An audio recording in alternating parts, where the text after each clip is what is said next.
All right. We are here, first fan. Here. Wow. Kaval. Excited. You're nervous. Hey, Kaval, how are you? You talking to me? Wait, hold on, I got to. How do I do Yeah, this? just okay, push that thing right Push there. it down. Yeah. Oh, that's amazing. Is that your dog? Hey, How are you? good, Nice good. to meet you. Nice to meet you. Nice to meet you. Everything bro. well? Hey. How you doing? How are you? Good, I'm good. Thanks for having us, mate. Yeah, No thank problem. you. Thank you very much. This your place? Yeah, this is my home. Sure. You sure the dog's tied up, right? No, dog is inside. He won't come out. You don't like Okay, dogs? No, he he loves dogs. dogs. No, but as long He'll as tell you all about his dog later. Oh yeah, I got an insecure dog. Oh, there you Don't go. close the gate. There's a lot more Yeah. people coming in. You come and sit here next to me, mate. Oh, look Yeah. at this. That's There you amazing. go. So, I take it you're a massive Ipoh fan. Yeah.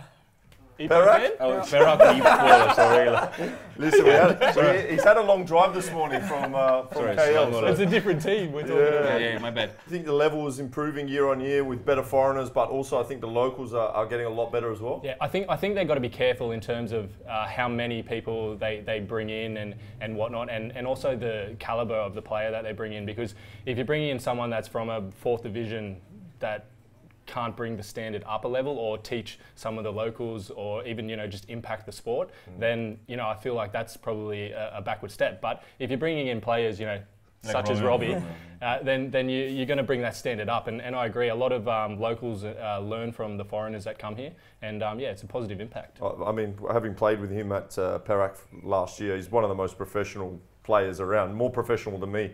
And you could see the influence on the team. You started to see a lot of the local guys doing their warming up before training, which a lot wouldn't do before. So I think that's one of the important things. Like you said, if you get the right foreigner, they can make a big difference. Did you watch the Malaysian Cup final last year? Yeah. Were you there at the ground or on television? I watched on the television. Yeah. And I honestly love the final against Terengganu. It's one of the best finals in It was football the ever, best man. goal that I ever saw was Brendan Gan. He get the rebound. And he was super fired up, and he motivates the players, motivates the teams to come up and to go. It know, was it's on his, all left foot as yeah. I well. was about to say something. It's All luck. left-footed. It was all luck, I'm telling you. I think he closed his eyes and do it literally like don't that. I usually only use my left foot to get off buses. What, That's about it. mate, what were you thinking when you scored that goal, honestly? Oh, I don't think you think anything, do you? Yeah. It's crazy. Did you? Because if you were watching on TV, everyone was just running everywhere, the players, and nobody knew what to do. And then, as watching on TV, I was like, did that just happen? And at the same time, Robbie was leaving the stadium. As a good friend, he was just going to leave you. Yes. And he was the other one running in a different direction.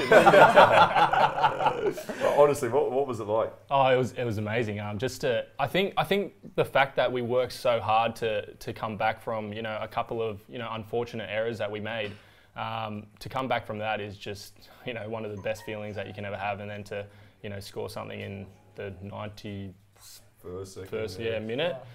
To keep the game rolling was And pure joy. And Perak was actually pressuring more to Terengganu and lead them to their own goal. Yes. That was more effective. I don't know if people know, and I don't know if he cares that I'm about to say this, but he was actually in the early stages of dengue during that game. He was overheating. He didn't know why. He just thought he felt sick. And then when he went back to Australia 2 days later, he had to go to hospital for like 4 or 5 days. he showed me the picture, and I thought you would be like at home, with like a little thermometer in your mouth with like one of those wet towel patches.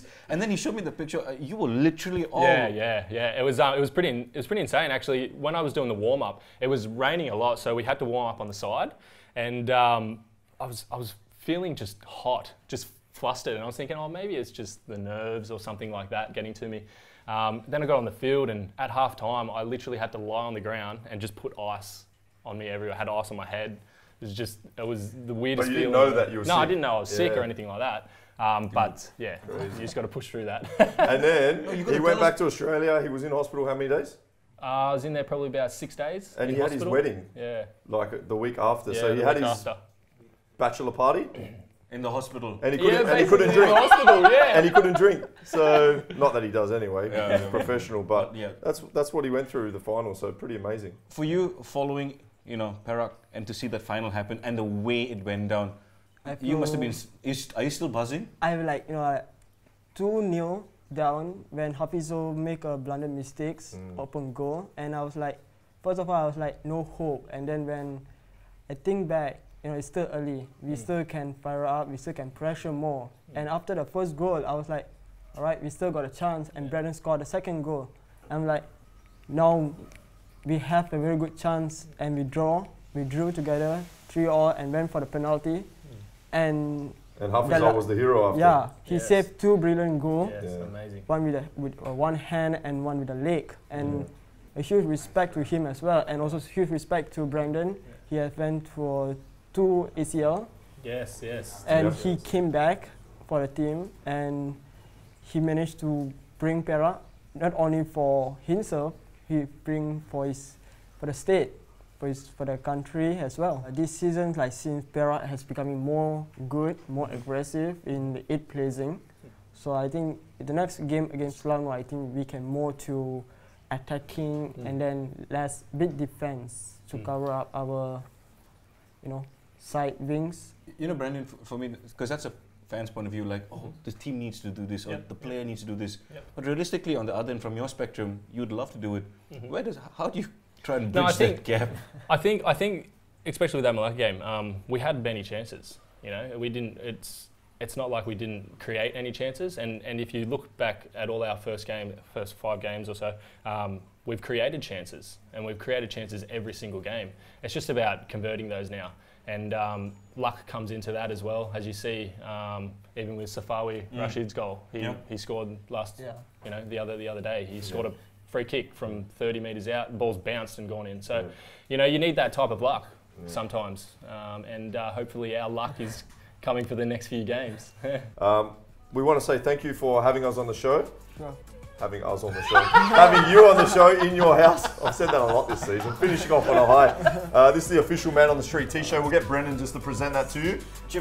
Get some photos as well. Is this your phone? Thank you very much for having us. And from Perak, we'd like to give you a. This is a match-worn jersey. So so this is one of our third kit. Can I get your autograph? Yeah, definitely. Thanks, Santi, for having us. Oh, thank you so much. Thank you so much. 3, 2.